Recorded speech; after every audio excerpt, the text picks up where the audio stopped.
Yeah, good morning everyone. This is the videography of refraction, which is a part of light chapter, physics class 10th. And this is the first video of refraction. To start with, refraction phenomena. I have already told you there are three phenomena. One is reflection, that is bouncing back of light ray when it strikes a hard surface.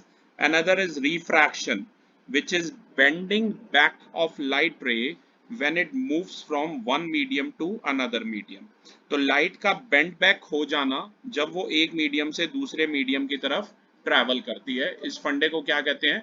Refraction कहते हैं, ध्यान रखना। ठीक है, अब medium क्या है? जैसे अभी हम अर्थ पे बैठे हैं, जहां तक अर्थ का एटमॉस्फेयर है बेटा, तो मीडियम एक ही है। मीडियम सारा का सारा क्या है? एयर है। ठीक है, लेकिन अगर आप अर्थ के एटमॉस्फेयर से बाहर जाओगे तो स्पेस में मीडियम वैक्यूम हो जाएगा। वैक्यूम में क्या होगा? एयर प्रेजेंट नहीं होगी। जैसे इस रूम से वैक्यूम क्लीनर की हेल्प से अगर मैं सारी एयर निकाल लूं तो ये मीडियम क्या हो जाएगा? वैक्यूम हो जाएगा। राइट, ये ध्यान रखना। एक और फिनोमिना है डिफ्रैक्शन। वैसे तो डिफ्रैक्शन के बारे में ज्यादा पूछा नहीं जाता, 11th क्लास में डिफ्रैक्शन के बारे में बात करते हैं, बट स्टिल आपको डेफिनेशन पता होनी चाहिए डिफ्रैक्शन की। ये एक ऐसा मॉडिफिकेशन है जिसमें से लाइट अंडरगो करती है जब वो पास करती है specially by the edges of the opaque bodies और through narrow openings and in which the rays appears to be deflected. बड़ा सिंपल भाषा में बताता हूं कि लाइट अगर किसी भी एजेस के थ्रू कोने में से जाएगी, किसी भी सरफेस ओपेक सरफेस के कोने में से जाएगी, तो वो बेंड हो जाएगी, एक पर्टिकुलर एंगल पे टिल्ट हो जाएगी। Light bends when it passes around an edge और थ्रू अ स्लिट। इसी बेंडिंग को हम क्या कहते हैं? डिफ्रैक्शन कहते हैं। मैं बस सजेस्ट करूंगा कि आप बस डिफ्रैक्शन की डेफिनेशन लर्न कर लें और ज्यादा डिटेल में ना जाए। तो रिफ्रैक्शन क्लियर है सभी को? डेफिनेशन भी पढ़ लीजिए Gautam. Bending back of light ray when it moves from one medium to another medium. जो स्टूडेंट्स ऑनलाइन अटेंड कर रहे हैं, आई होप वो मेरी स्क्रीन देख पा रहे हैं। Yes sir. राइट, अब बेटा इसमें दो मीडियम आते हैं, एक आता है ऑप्टिकली रेयरर मीडियम और एक आता है optically denser medium. Optically rarer medium जो होता है बेटा, उसमें स्पीड ऑफ लाइट क्या होती है? ज्यादा होती है। और ऑप्टिकली डेंसर मीडियम जो होता है उसमें स्पीड ऑफ लाइट क्या होती है? कम होती है। मतलब अगर मैं आपको दो मीडियम की स्पीड ऑफ लाइट बता दूं तो आपको क्या काम करना है? आपको ये डिसाइड करना है कि उसमें से ऑप्टिकली रेयरर कौन है और ऑप्टिकली डेंसर कौन है। मैं फिर से बोल रहा हूं, ऑप्टिकली रेयरर में क्या होता है? स्पीड ऑफ लाइट ज्यादा होती है, राइट, मोर होती है। और ऑप्टिकली डेंसर में क्या होता है? स्पीड ऑफ लाइट कम होती है। ठीक है, जैसा कि सामने स्क्रीन पर नोट्स में आप देख सकते हैं, जो बच्चे ऑनलाइन अटेंड कर रहे हैं, कि एयर या वैक्यूम में स्पीड ऑफ लाइट कितनी है? सबको वैक्यूम क्लियर है क्या होता है? बोलो बच्चे। एयर निकाल लोगे अगर किसी कंटेनर में से तो क्या बच जाएगा? वैक्यूम। अगर मान लो इस रूम में से सारी एयर निकाल लूं तो बैठ पाओगे ऐसे? तो ग्रेविटेशन भी काम नहीं करेगा वैक्यूम में, राइट? सीधा जाके सिर तुम्हारा फैन से लगेगा। समझ रहे हो? ठीक है, पूरी अर्थ पे एक नासा वालों ने ऐसा रूम बना रखा है। मैंने आपको बताया था वो शाहरुख की एक मूवी आई थी जिसमें वो शॉर्ट हाइटेड होता है, जीरो। उस मूवी में वो रूम के बारे में दिखाया था, वरना आप यूट्यूब पे टाइप करना और वो रूम देखना। ठीक है ना, नासा ने अर्थ पे ही मिलियंस ऑफ डॉलर खर्च कर दिए वैसा रूम अर्थ पे बनाने के लिए, समझे? ताकि एस्ट्रोनॉट्स भी ट्रेनिंग कर सकें जीरो ग्रेविटी के अंदर, राइट? तो एयर या वैक्यूम में याद रखिए स्पीड है 3 इंटू 10⁸ ग्लास, ये याद रखनी है बेटा। ग्लास में स्पीड है 2 इंटू 10⁸ और वाटर में स्पीड कितनी है?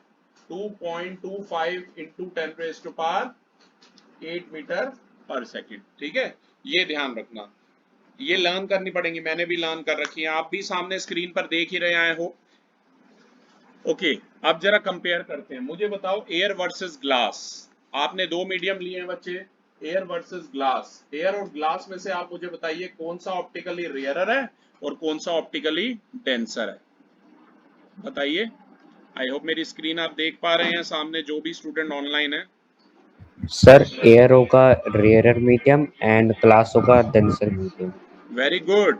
ऐसा आपने क्यों चूज किया पीयूष? एयर को रेयरर क्यों किया, और ग्लास को डेंसर क्यों किया? क्योंकि सर एयर में लाइट की स्पीड ज़्यादा रहेगी एंड ग्लास में कम रहेगी। वेरी गुड, क्योंकि एयर के अंदर स्पीड ऑफ लाइट ज्यादा है, आप सामने भी देख सकते हैं एयर के अंदर स्पीड ऑफ लाइट है 3 × 10⁻⁸ तो एयर हो गया ऑप्टिकली रेयरर मीडियम और ग्लास हो गया ऑप्टिकली डेंसर मीडियम। सुहानी, एयर वर्सेस वाटर, बताइए एयर और वाटर में से कौन सा जो है, एयर वर्सेस वाटर में से बताइए मुझे कौन सा ऑप्टिकली रेयरर मीडियम है और कौन सा ऑप्टिकली डेंसर है। वाटर ऑप्टिकली डेंसर होगा, वेरी राइट, क्योंकि वाटर में स्पीड ऑफ लाइट कम है एयर के कंपैरेटिवली। ये तो दोनों में सेम है ना 10⁸ राइट, तो एयर क्या हो जाएगा ऑप्टिकली रेयरर हो जाएगा। और ये जरा सोच समझ के बताना Gautam, glass versus water, glass और वाटर में से बताइए ऑप्टिकली रेयरर कौन है और ऑप्टिकली डेंसर कौन है। ग्लास में स्पीड है 2 × 10⁸ मीटर पर सेकेंड और वाटर में स्पीड है 2.25 × 10⁸ मीटर पर सेकेंड। ग्लास ऑप्टिकली डेंसर है क्योंकि ग्लास में कम है और वाटर में स्पीड ज्यादा है, तो वाटर ऑप्टिकली रेयरर है। बड़ा सिंपल सा फंडा है ये आप, और ये फंडा बड़ा जरूरी है बेटा, क्योंकि मैं अब आगे जो बात करूंगा ना रेयरर और डेंसर की टर्म में ही करूंगा, तो समझ जाना अगर स्पीड ऑफ लाइट कहीं ज्यादा है तो वो ऑप्टिकली रेयरर है और स्पीड ऑफ लाइट कहीं कम है तो वो ऑप्टिकली डेंसर है। ठीक है बेटा, आप सबके सब ध्यान से देखिए, अपने नोट्स में ही देखिए। इसमें 3 केसेस हैं बच्चे। पहला केस है जिसमें रे ऑफ लाइट एयर से ग्लास में जा रही है, मतलब कोई भी ऐसा केस है, एयर से ग्लास जरूरी नहीं, आप एयर से वाटर भी ले सकते थे। नोट्स में आप देखिए, पहला जो केस है उसमें एयर से ग्लास में जा रही है रे, दूसरे केस में ग्लास से एयर में जा रही होगी और तीसरे में पहले एयर से ग्लास में जाएगी फिर ग्लास से एयर में जाएगी। मैं भी यहाँ बोर्ड पर आपको बना के बताऊंगा ये वाले केसेस, ठीक है, और आपको भी बनाने हैं। वैसे तो बड़े आसान है, आप खुद भी बना सकते हो, सभी के पास फोन है ना, आप देख रहे हैं ना। अगर आप चाहते हैं मैं लखमीर में भी बता सकता हूँ ये डायग्राम कहाँ दिया है। अगर लखमीर में आप फिगर नंबर 1 के देखोगे तो उसमें फिगर नंबर 1 में बेटा क्या दिया हुआ है कि रे ऑफ लाइट ट्रैवल कर रही है एयर से ग्लास में तो टूवर्ड्स द नॉर्मल बेंड हो रही है। जब ऑप्टिकली रेयरर से डेंसर मीडियम में जाती है तो टूवर्ड्स द नॉर्मल बेंड होती है, याद रहेगा। अगर रे ऑफ लाइट ऑप्टिकली रेयरर से डेंसर में जाती है तो टुवर्ड्स द नॉर्मल बेंड होती है और डेंसर से रेयरर में जाती है तो away from the normal move करती है। आई बात समझ, ठीक है। अभी धीरे धीरे भी इसके बारे में बात करेंगे, डोंट वरी। तो जिन बच्चों के पास मैं ये कह रहा हूँ लखमीर है, ये सेम फिगर फिगर नंबर 2 है। जो मेरे नोट्स में फिगर नंबर 1 है लखमीर में वो फिगर नंबर 2 है। समझ आई बात सभी को। तो ये फिगर नंबर 2 जो है आपको बनाना है, मैं टाइम दे रहा हूँ आपको बनाने के लिए, ठीक है। पहले समझ लो, इकट्ठे बना लेना डायग्राम, मैं भी बोर्ड पे आपकी हेल्प करूंगा बनाने में, राइट। तो पहले समझ लेते हैं, ध्यान से देखिए। एक रेक्टेंगुलर ये ग्लास स्लैब है, ग्लास स्लैब भी मैं आपको दिखाऊंगा। इससे रिलेटेड हमें प्रैक्टिकल भी परफॉर्म करना लैब में, जिसमें हमें कनकेव मिरर की और कन्वेक्स लेंस की प्रॉपर्टी जज करनी होती है। वो प्रैक्टिकल तो मैं यहाँ नहीं करवा पाऊंगा क्योंकि उसके लिए एक इंस्ट्रूमेंट चाहिए होता है, वो आपकी फिजिक्स लेबोरेटरी में प्रेजेंट होता है, उसे ऑप्टिकल बेंच कहते हैं। ऑप्टिकल बेंच एक तरह का स्टैंड सा होता है, ऐसे आपने देखा होगा लैब में, फिजिक्स लैब में कहीं गए हो तो उस पे कनकेव और कन्वेक्स मिरर या कनकेव लेंस या कन्वेक्स लेंस हम फिट कर देते हैं। तो ये वाला तो मैं नहीं कर पाऊंगा, पर मैं ग्लास लैब आप लोगों के लिए मंगवाता हूँ। और एक और प्रैक्टिकल है जो मैं आपको बताना चाहूंगा, वो उसमें हम ये जो तीसरा वाला डायग्राम यहाँ पर बनाएंगे ना, वो वाला डायग्राम मैं तुम्हें रियल में भी बना के बताऊंगा। ड्राइंग पिंस वगैरह आप लोग खुद लाएंगे, ड्राइंग पिंस, थंब पिंस, और कोई ड्राइंग वाला बच्चा हो यहाँ पर तो वुडन बोर्ड होगा उसके पास। कोई भी ड्राइंग वाला स्टूडेंट अगर हो वो देख लेना है, इतने बच्चे आते हैं किसी के पास तो हो गई। वुडन बोर्ड होता है जिसपे A4 साइज शीट हम लगाते हैं बेटा, वो वाला बोर्ड की बात कर रहा हूँ। हाँ, it is a kind of cardboard, पर वो काफी थिक होता है, वो नॉर्मल कार्डबोर्ड की तरह नहीं होता। हाँ, क्योंकि उस पे वो थंब पिन्स हमें करनी पड़ेंगी। हाँ, कुछ ऐसा ही होता है, थोड़ा सा थिक होता है, राइट। ओके, उसके बारे में बात करेंगे, डोंट वरी, जब वो प्रैक्टिकल हम करेंगे। पहला केस ध्यान से देखिए नोट्स में मेरे बेटा। देखिए नॉर्मल कैसे बनाना है, मेरी रे थोड़ी सी टिल्टेड दिख रही है पर आपको नॉर्मल स्केल से बनाना है, बिल्कुल स्ट्रेट लाइन बनानी है, राइट। पहली रे एओ पे फोकस करिए, बाहर जो मीडियम है वो एयर है और अंदर जो मीडियम है आप देख रहे हैं वो ग्लास है। जो बाहर है वो ऑप्टिकली रेयरर मीडियम है। आप सभी को पता है एयर और ग्लास में से कौन है ऑप्टिकली रेयरर, एयर है, क्योंकि एयर में स्पीड ऑफ लाइट है 3 × 10⁸ मीटर पर सेकेंड और ग्लास में स्पीड ऑफ लाइट है 2 इंटू 10⁻8 मीटर पर सेकेंड, याद रखना, ठीक है। तो एयर जो है वो ऑप्टिकली रेयरर मीडियम है और ग्लास जो है वो ऑप्टिकली डेंसर मीडियम है। तो बेटा अभी मैंने बोला था अगर रे ऑफ लाइट इंसिडेंट रे है एओ, देखो अगर मीडियम नाम की कोई चीज ही ना होती, अगर एक ही मीडियम होता सिर्फ एयर होता तो ये रे ऑफ लाइट स्ट्रेट चली जाती। जैसे अभी सन रे स्ट्रेट आ रही है एटमॉस्फेयर में जब भी एयर में एंटर कर रही है, फिर टिल्टेड नहीं आ रही है, ऐसे नहीं हो रही है, राइट। लेकिन आप यहाँ पे देखिए, आप यहाँ पे देखिए क्लास, रे है एओ, ठीक है ना, रे ऑफ लाइट एओ है, वो पास कर रही है किस में से, मतलब सीधी नहीं जा रही, क्योंकि जो डॉटेड होता है वो फेक होता है फिजिक्स में, जो भी डॉटेड है वो वर्चुअल है, वो फेक है। तो वो कहाँ शिफ्ट हो रही है, टूवर्ड्स द नॉर्मल हो रही है। प्लीज फिगर में देखिए, कानों से सुनिए और फिगर में देखिए। ओबी जो है क्या है, ओबी क्या है, टिल्ट हो गई नहीं हो गई, देखो ना, एओ सीधी जानी चाहिए थी, जो डॉटेड है वो तो फेक है, डॉटेड लाइन रियल नहीं होती, रियल लाइन ये वाली है, ओबी है। तो ये एओ सीधी ना जाके कहाँ शिफ्ट हो गई है, टूवर्ड्स द नॉर्मल। तो पहली बात हमें यहां से ये पता चली कि अगर कोई भी रे of light optically rarer medium से डेंसर मीडियम में जाती है तो कहाँ शिफ्ट हो जाती है, टूवर्ड्स द नॉर्मल शिफ्ट हो जाती है। बात समझ में आई सभी को, ठीक है। अच्छा, और ऐसा हो क्यों रहा है, ये शिफ्टिंग हो क्यों रही है, मतलब रे कभी टिल्ट क्यों हो रही है, या कभी टुवर्ड्स द नॉर्मल होगी, अब कभी अवे फ्रॉम द नॉर्मल होगी, ऐसे क्यों हो रही है, सीधी क्यों नहीं जा रही, क्योंकि दोनों मीडियम डिफरेंट हैं और दोनों मीडियम में स्पीड ऑफ लाइट डिफरेंट है। आई रिपीट, एक क्वेश्चन आता है कि भाई ये फिनोमिना हो ही क्यों रहा है रिफ्रैक्शन का, ऐसा क्यों होता है, क्योंकि दो मीडियम डिफरेंट है, एयर है और एक तरफ ग्लास है, दोनों अलग अलग मीडियम है और दोनों ही मीडियम के अंदर स्पीड ऑफ लाइट जो है वो भी अलग अलग है। आई बात समझ। इसी वजह से रे ऑफ लाइट अगर रेयरर से डेंसर मीडियम में जाएगी तो टुवर्ड्स द नॉर्मल शिफ्ट होगी, और ऐसे ही अगर डेंसर से रेयरर में जाएगी तो away from the normal shift होगी। अब मैंने यहाँ लिखा भी है, when a ray of light travels from optically rarer medium to optically denser medium then it gets bends towards the normal. Small I ध्यान से देखो, इसमें जो लॉ होते हैं रिफ्रैक्शन के वो बिल्कुल डिफरेंट होते हैं।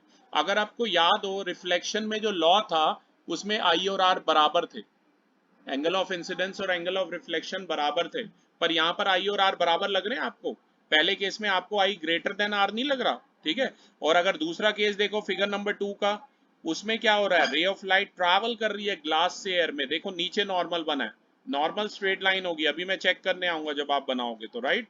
नॉर्मल एक स्ट्रेट लाइन होगी, गौतम ध्यान से सुन ले बेटा। तो एओ इस बार इंसिडेंट रे है, वो मैंने थोड़ी डैश वो बना रखी है, पर वो एक सिंगल लाइन ही दिखानी है आपको, राइट। और इस बार जब ऑप्टिकली डेंसर से ऑप्टिकली रेयरर में जा रही है, फिगर नंबर 2 को देखो, मेरे केस नंबर 2 को, जब ऑप्टिकली रेयरर से डेंसर में जा रही है तो कहाँ शिफ्ट हो रही है, टुवर्ड्स द नॉर्मल हो रही है, अब कहाँ हो रही है, away from the normal, very good. और इस केस में ध्यान से देखो, एंगल ऑफ रिफ्रैक्शन है, रिफ्लेक्शन मत लिखना, small R is greater than small I, angle of refraction जो है वो ग्रेटर है किससे, एंगल ऑफ इंसिडेंस से। और जिन बच्चों के पास लकीर है ये पढ़ लियो भाई, ठीक है ना, जिन बच्चों के पास लकीर से जो देख रहे हैं, फिगर नंबर 4 है पहला केस और फिगर नंबर 5 है दूसरा केस, राइट। ऐसे बनाने हैं, प्रॉपर स्ट्रेट लाइंस बनानी है, राइट, ठीक है। अच्छा, मैं ये बता रहा था कि, हाँ मैं आपको लॉज ऑफ रिफ्रैक्शन के बारे में बता रहा था। पहला लॉ कहता है incident ray, normal ray and refracted ray at the point of incidence all lie on the same plane, सबके सब सेम प्लेन में लाया करते हैं, बाद में आएंगे वैसे, पर अभी बता देता हूँ। और मैं मेनली दूसरा लॉ बताना चाहता हूँ, इसमें आई और आर बराबर नहीं होता, क्योंकि पहले केस में हमने देखा कि जब रे ऑफ लाइट रेयरर से डेंसर में जा रही थी तो आई ग्रेटर देन आर था, और दूसरे केस में हमने देखा जब रे ऑफ लाइट डेंसर से रेयरर में जा रही थी तो आर ग्रेटर देन आई था, और जब रेयरर से डेंसर में जा रही थी तो आई ग्रेटर देन आर था। तो दोनों ही केसेस में आई और आर बराबर नहीं थे। अभी one by one, don't worry, ये डायग्राम मैं बोर्ड पर भी बनाऊंगा, ठीक है। अब इसके बाद तीसरे केस की बात करते हैं, पेज नंबर 35 पे आ जाइए क्लास, ये सबसे मेन है, यही वाला हमें लैब में भी परफॉर्म करना है सुहानी। ये जो थर्ड वाला डायग्राम आपको दिख रहा है और जैसे मैंने बनाया बिल्कुल ऐसे बनाना है आप लोगों ने। हाँ, जो ये अगर लकीर है तो लकीर में क्या फिगर है, फिगर नंबर 6 है ये, जिन बच्चों का लकमीर है और जो नोट्स में से देख रहे हैं, मेरा केस नंबर 3 है, राइट। तो सबसे पहले मैंने ये बताया आपको, तो दोनों केसेस क्लियर हैं। और ऐसा होता क्या है, what is the cause of refraction, वो रिफ्रैक्शन थोड़ा मिटा हुआ है, कॉज ऑफ रिफ्रैक्शन लिखा है, वो क्या कारण है रिफ्रैक्ट होने का, कि स्पीड ऑफ लाइट जो होती है वो डिफरेंट होती है डिफरेंट मीडियम में, ठीक है। अब बात करते हैं केस नंबर 3 की, ध्यान से देखिए। ये PQRS एक ऐसे ग्लास लैब होती है, मैं आपको दिखाना चाहता हूँ ग्लास लैब कैसी दिखती है। जो ऑनलाइन बच्चे बैठे हैं उन्हें तो मैं दिखा सकता हूँ, बाकी बच्चे गूगल कर सकते हैं खुद ही, राइट, कर सकते हैं कि नहीं। ग्लास लैब काफी थिक ग्लास की बनी होती है। चलो एक ये भी तुम्हारे लिए परचेज कर लाएंगे भाई, ठीक है। ग्लास स्लैब ये देखिए, जैसे आप सामने देख सकते हैं, ठीक है, आप लोग भी गूगल करके देख सकते हैं कैसे दिखती है। और ग्लास स्लैब में से देखो, मोबाइल की लाइट पास कर रहे हैं तो टिल्ट हो रही है कि नहीं हो रही, टूवर्ड्स और अवे, ठीक है, क्योंकि ग्लास एक अलग ही मीडियम है। आप सामने स्क्रीन पर देख सकते हैं ग्लास स्लैब को, राइट। ओके, अब मेनली तीसरे डायग्राम के बारे में बात करते हैं। तो आपको एक ऐसे रेक्टेंगुलर ग्लास स्लैब लेनी है, ड्राइंग बोर्ड लेना है, उस पर A4 साइज शीट लगानी है बेटा, ठीक है। ग्लास स्लैब उसके ऊपर उसकी बाउंड्री ड्रॉ करनी है, फिर ग्लास स्लैब एग्जैक्ट वहीं पर रख देनी है, उसको नाम देना है PQRS। फिर ग्लास स्लैब हटा के ये पहला नॉर्मल बनाओगे N1 N2। पहली जो इंसिडेंट रे आ रही है, ध्यान से देखो, AB पहली इंसिडेंट रे। अभी मैं ये बनाने का अलग तरीका है और समझने का अलग तरीका है, जरा ध्यान से समझ लो, ठीक है। पहली जो इंसिडेंट रे आ रही है बेटा AB, जब वो ग्लास स्लैब में से पास करेगी लाइट, वैसे तो यहाँ बहुत सारी रेज हो सकती हैं, पर हमें समझने के लिए मैंने एक ही उठाई है सिर्फ, राइट। पहली जो रे है AB, जब वो पास करेगी ग्लास स्लैब में से, तो टूवर्ड्स द नॉर्मल शिफ्ट करेगी, right, towards the normal shift करेगी। तो ये देखो BC टूवर्ड्स द नॉर्मल है। और जब ये वाली रे BC अब ये पास करेगी ग्लास से एयर में, तो स्ट्रेट नहीं गई है, कैसे जाएगी कनन बताइए, अवे फ्रॉम द नॉर्मल, ठीक है, ये ध्यान रखना। और बच्चे इस एक्सपेरिमेंट में आपको क्या प्रूव करना है, आप सभी को दिख रहा है, पहला एंगल ऑफ इंसिडेंस I1 है, दूसरा R1 है, देखो दूसरा एंगल ऑफ इंसिडेंस I2 है, पहला एंगल ऑफ रिफ्रैक्शन है, रिफ्लेक्शन कहीं भी नहीं आ रहा है इसमें, ठीक है। फर्स्ट एंगल ऑफ रिफ्रैक्शन जो है वो R1 है, और R2 क्या है, वो सेकंड एंगल ऑफ रिफ्रैक्शन है। आपका एक्सपेरिमेंट का एम है, ये I1 आपको अलग अलग एंगल से वेरीफाई करना है, 30, 45 और 60 लेके। सिर्फ ग्लास लैब मैं लेकर आऊंगा, ठीक है ना, ये आएगी 300-400 रुपए की आएगी शायद, ठीक है। और बाकी जो चीजें हैं, वरना मैं स्कूल से इशू करा लूंगा एक आध दिन के लिए, तो तुम्हें कराना है ये एक्सपेरिमेंट। पर फिर सेम डे पे आप लोग ड्राइंग पेन्स वगैरह ये सब ले आना, A4 साइज शीट और ड्राइंग बोर्ड चाहिए होगा खासकर हमें, ठीक है, राइट, ड्राइंग बोर्ड और ये सब। और एक्सपेरिमेंट का एम सुन लो बेटा, मैंने नीचे लिखा भी है, I1 और R2 बराबर आने चाहिए। और I1 तीन वैल्यूज से हमें लवन्या करना है परफॉर्म, 30, 45, 60 लेके, ठीक है। आई होप आप D से बना सकते हैं एंगल नॉर्मल के साथ 30, 45, 60 या नहीं, ठीक है। फिर होता क्या एक्सपेरिमेंट में, हम दो पिंस लगाते हैं A और B वाली, AB की जगह पर दो ड्राइंग पिंस लगाते हैं, और इन पिंस की इमेज को कहाँ देखेंगे, ग्लास लैब के अंदर से देखेंगे, बेंड करके, एक लेग बेंड करके और एक आंख बंद करके देखोगे। फिर वो दो रेज यहाँ पर आ जाएंगी CD वाली जगह पे। अभी जब करेंगे तो ज्यादा समझ में आएगा आपको, राइट। फिर उसको CD वैसे मैंने कहा ना, ऐसे डायग्राम रफली बनाना और एक्सपेरिमेंट में बनाना दो अलग अलग बातें हैं। और होता क्या है, हमारा मेन एम के हिसाब से कि I1 और R2 को स्मॉल ई भी कहते हैं, एंगल ऑफ इमरजेंस भी कहते हैं। जब आप फाइनल प्रैक्टिकल करोगे, अगर I1 आपने 30 लिया है तो स्मॉल ई कितना आना चाहिए, I1 और R2 और E बराबर है ना, तो I1 और E कितना आना चाहिए बताओ, बोलो, बराबर आने चाहिए। अगर I1 आपने 30 लिया है तो स्मॉल ई भी कितना आना चाहिए, 30। पर तुम्हारा आएगा नहीं 30, तुम्हारा कभी 26 आएगा, 20, मेरा मैक्सिमम 29 आया, 1 डिग्री का एरर आया। मैंने जब लास्ट किया था प्रैक्टिकल, आई रिमेम्बर डायनेस्टी में, तो मेरा कितना आया था, 29 आया था। तो मैंने एरर का कॉलम बना के 1 डिग्री का एरर लिख के कर दिया, क्योंकि फिजिक्स में मैंने पता, ये ऐसे हो नहीं जाता इतनी आसानी से प्रैक्टिकल, ये ध्यान रखना, ठीक है। ओके क्लास ध्यान दीजिए, क्लास ध्यान दीजिए। अब अगला है हमारा, और ये R1 और I2 क्यों बराबर आए हैं बता सकते हो, ये तो बराबर आएंगे, एक सिंपल सी मैथ्स की प्रॉपर्टी अगर आपको दिख रही है तो, BN2 जो है वो पैरेलल है CN3 के, मेरे फिगर में देखो, ये ले लेना फोन है इसमें, BN2 जो है वो पैरेलल है किसके, बोलो, CN3 के पैरेलल है, राइट? बोलो बच्चे, Z बनता नहीं दिख रहा? हाँ, alternate interior angle, simple as that.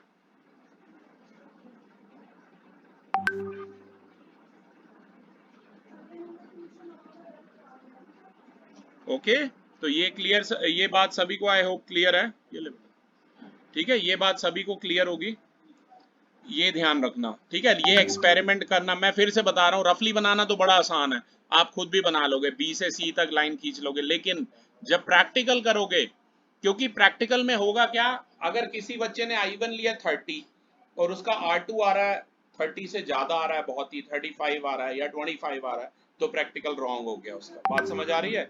सिर्फ 1 या 2 डिग्री का एरर तो चलता है, पर इससे ज्यादा नहीं चलता इसमें। तो क्लास इस तरीके से आप बनाएंगे पहले। और एक और बात बताना चाहता हूं, ओरिजिनल रे AB को देखिए, सीधा एक्सटेंड कीजिए, AE हो गई, और फाइनल रिफ्रैक्टेड रे जो है वो है हमारी CD। तो CD और AE जो है ये दोनों पैरेलल आनी चाहिए। आई होप आप फिगर में देख रहे हैं, CD और एक्सटेंडेड ये AE, ये दोनों पैरेलल आनी चाहिए, राइट? ये इंटरसेक्टिंग नहीं आ जाए तुम्हारी, वरना सब गड़बड़ है। ये दोनों पैरेलल आनी चाहिए, और इनके बीच का जो गैप होता है उसे क्या कहते हैं? लेटरल शिफ्ट कहते हैं या डिस्प्लेसमेंट कहते हैं। इसके बीच के गैप को क्या कहते हैं? लेटरल शिफ्ट या डिस्प्लेसमेंट कहते हैं।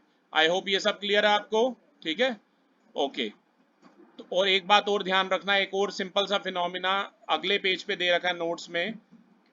क्या हो कि अगर सीधी रे पास कर जाए, 90 डिग्री पर फॉल कर जाए, अगर 90 डिग्री पे जाएगी तो ये कोई रिफ्रैक्शन का फिनोमिना होगा नहीं होगा, वो रे जो है स्ट्रेट अवे पास कर जाएगी। आई बात समझ में सभी को? ठीक है, कोई रिफ्रैक्शन का फिनोमिना नहीं होगा, वो रे स्ट्रेट अवे पास कर जाएगी। तो क्लास ये था हमारा फर्स्ट लेक्चर, जिसमें हमने 3 केसेस पढ़े।